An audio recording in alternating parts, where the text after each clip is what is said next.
Hi everyone, it's December and everybody, including myself, we're all getting ready for goal setting in 2023. And I've already started the process, so I'm assuming you are as well. I am stopping by to share a learning that I had to learn the hard way, and that is to prioritize yourself. These past 3 months, or probably more, I have been lacking motivation, energy, and creativity. I have not had good ideas pop into my head as they usually do.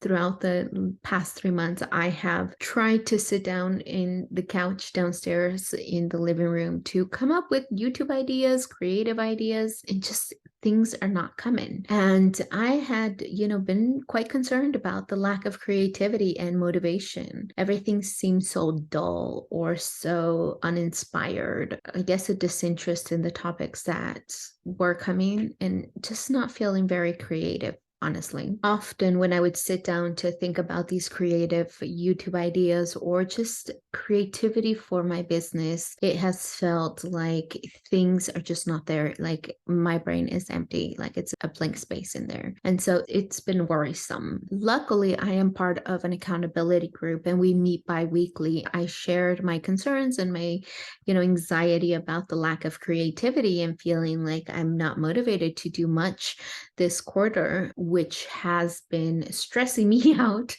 Because we meet twice a month, we know where we are on personal and career goals and business goals. One of my podmates reminded me that there's a lot going on right now for me. I have a soon-to-be 3-year-old. She's got an erratic sleep schedule. She's also a picky eater, so I spend a lot of mental and emotional energy trying to make meals, but also convince her to eat her meals. And I have a full-time job. I work from home, and I'm trying to wrap up projects during the holiday season. Pair that with lack of sleep and all of these other holiday stressors. She was, telling me, of course you don't have creative ideas for your business. You're giving everything else to other stuff, right? Your daughter, your family, your job, the holidays. Of course you don't have creative ideas. She closed her comment emphasizing that maybe I am doing a little bit too much, and because I'm trying to do more, I'm deprioritizing myself, my health. I had to kind of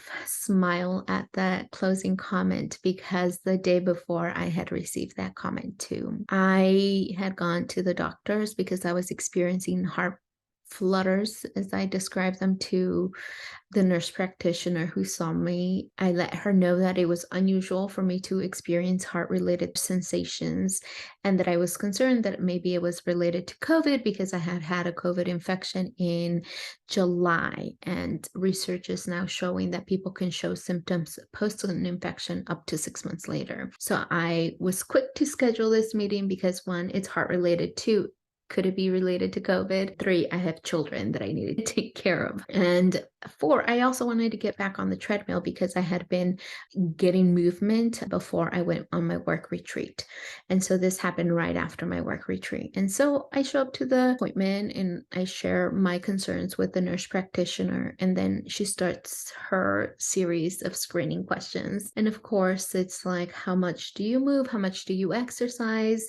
Let her know that I've been walking on the treadmill when my daughter's sleeping. Then she asked how much caffeine I drink, and I had let her know that usually most months I had been doing 1 cup of coffee, but that recently I had upped it to 2 cups of coffee for a total of 24 ounces. She asked me how much water I drink, and that specific day I hadn't drank any water. I had brought a bottle of water with me, but I had only had coffee. And then she asked how my sleep was, and I let her know that I wasn't sleeping so well because my daughter's schedule has been disrupted since daylight savings, or the shift that we had, and therefore my sleep cycle and schedule was off too. I had to disclose that I was missing or skipping meals just because I either was working or getting distracted trying to feed her or trying to put her to bed. At the end of the day, I would remember that either I didn't eat lunch or I was eating really late, and same thing for dinner. And so overall, she was like,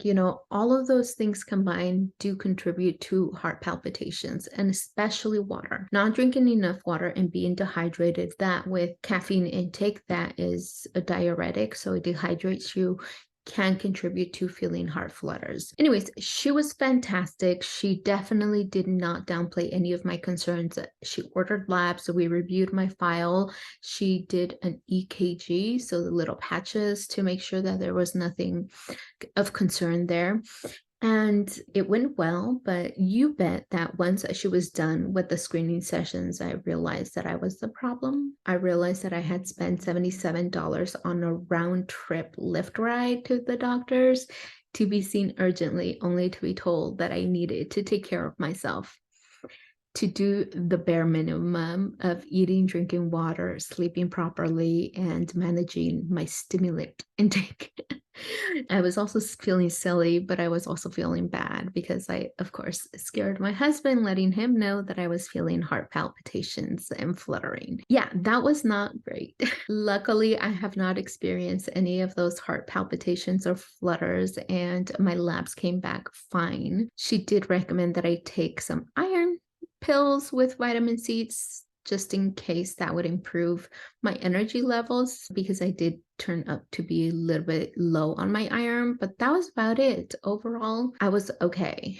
Though I was annoyed about going to the doctor, I have health insurance, so I'm going to use my health insurance, and I do not want to get into the habit of downplaying symptoms. I'm glad that I went. It was really a good reminder that my performance is really tied to my health, and the fact that I had been deprioritizing my health for likely more than 3 months was really having an impact on my ability to think creatively, to access motivation and energy. I'm stopping by to ask you how you're doing. Are you taking care of yourself? Are you drinking enough water? Are you consuming an excess of stimulants like coffee or alcohol? Are you sleeping well? Is the quality of your sleep good? Are there things that you can do to improve your sleep? Are you eating meals at reasonable times? Are you getting what you need out of the food that you're consuming? These are all questions that I had not been asking myself for a while, and I was paying the price. If you are feeling unmotivated, if you are feeling frustrated, angry, sad in any kind of capacity,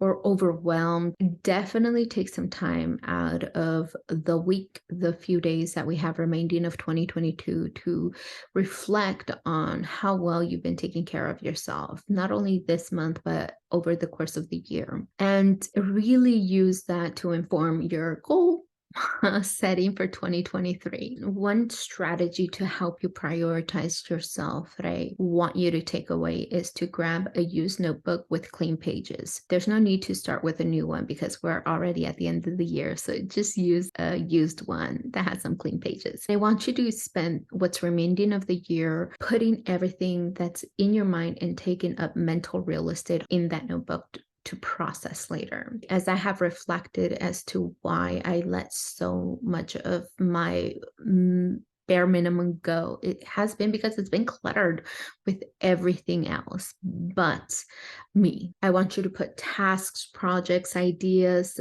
challenges, solutions, questions that you have for yourself in the notebook. Any kind of stressors that are coming up for you related to the holidays or money, anything that is taking up real estate, I want you to take it out of your mind and to put it in a notebook to be dealt with later. Keep it there for safekeeping. Let's remove all of that clutter so that daily you can ask yourself, have I drank water? Have I ate? How is my energy? Is there a moment for me to step outside and enjoy the crisp air or the winter or the California sun? Are there things that you can do daily to check in with yourself to make sure that you are prioritizing your basic needs? And that could be also tracking after taking your medications. How are you processing stress or identifying the things that stress you out? So anything that is creating stress or taking up mental and emotional energy, I want you to put it in the book. The intention is not to take action. The intention is to put it there for later, to be addressed at a later time. If you happen to come across a day where you have excess amount of energy or a few hours, then you can look at the notebook and use the information to plan for your 2023 goals. You really need to look at assessing how well you're doing on meeting your basic needs, and then really thinking about the behaviors that you need to change to improve those aspects of your life. For me, for sure, it's going to be eating, and it's going to be movement.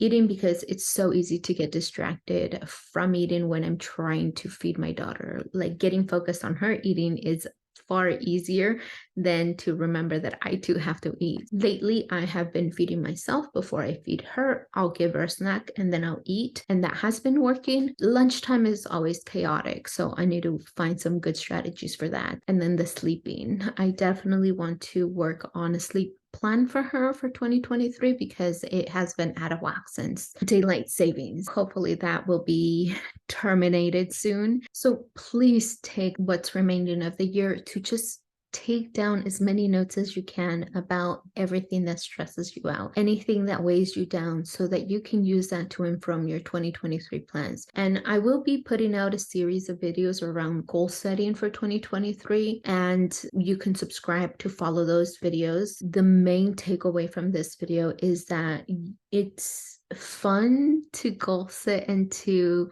create really ambitious goals, but the truth is that you are the foundation. So if you cannot take care of yourself, then it's really hard to meet personal, career, or business goals. If you do not center yourself in these plans and meet your basic needs or go above meeting your basic needs, it's really hard to achieve them. And so for me, I've always understood the connection between health and performance, but I never experienced the direct connection between my health and deprioritizing myself and my output in performance, because I had been giving to everything and everyone else. By the time I would have the time to think about YouTube or my business, I didn't have much to give. Luckily, in the past 2 weeks, things are coming back slowly. They are surfacing, ideas are coming out of the blue. So I'm really excited about that. They're coming out when I'm washing the dishes or when I'm sitting down and watching my daughter. They're coming out when I'm reading a book. I'm really excited that my ideas are starting to flow again. But to be honest, I was very shocked by the disappearance of my creativity and ideas. But before I leave, if you are dealing with complex problems or mental health challenges, this is the time to review your healthcare package through your employer to access mental health services or to talk to a counselor. You can also look into the concierge services that benefits packages have. I know that through my employer, I can get 6 hours of therapy free through the concierge service, but I could also call to get assistance with looking for childcare, looking for elder care, looking for, legal support. Also use your health insurance. If you have the privilege of having health insurance, please don't be afraid to use it. I would love to hear your best self-care tip and follow along for 2023 goal setting and planning.